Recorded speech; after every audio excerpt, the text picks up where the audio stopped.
Hello and welcome to Vaslav's Maths tutorial. I'm going to do a past exam question from M1 in June 2012, Edexcel question 3. Pause the video, read the question carefully before we proceed. First thing we have to do is to present all the forces on the diagram and resolve forces appropriately. Okay, so I'm just going to do that first. Okay, I've got the normal reaction force which is acting. One of these forces is normal reaction force, which is acting at the right angle to the greater slope, and the other force obviously is the gravitational force mg due to the weight of the object. Also the friction force acting along the direction of the greater slope, acting up, since we were told that the object is just about to move down, and as we know, the direction of the friction is always against the direction of the motion. Okay, so also the horizontal force 20 Newton is resolved into two components, one the opposite component and the other one the adjacent component. Similarly, the gravitational force is also resolved into the adjacent component and the opposite component.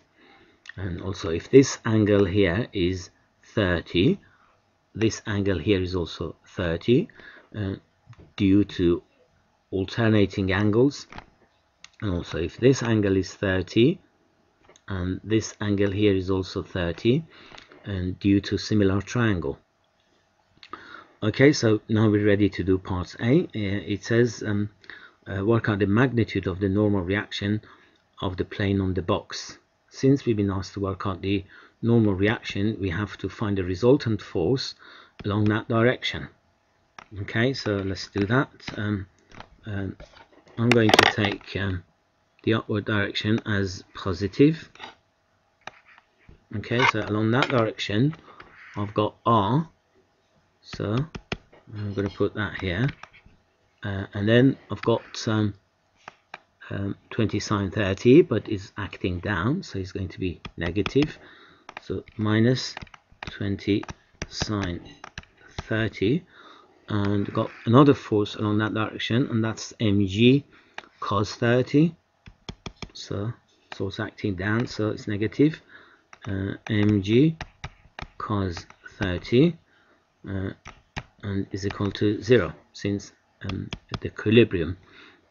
Now, substituting value for m and g, we should be able to work out r from this simple equation. So r, take away 20 sine 30 is a half, minus m was 5 kilogram, 9.8, value of g, cos 30 root 3 divided by 2 is equal to 0, and putting this value in the calculator and coming up with a value for r equal to 52.435 Newton, and if you want it into two decimal places is 52.44 Newton.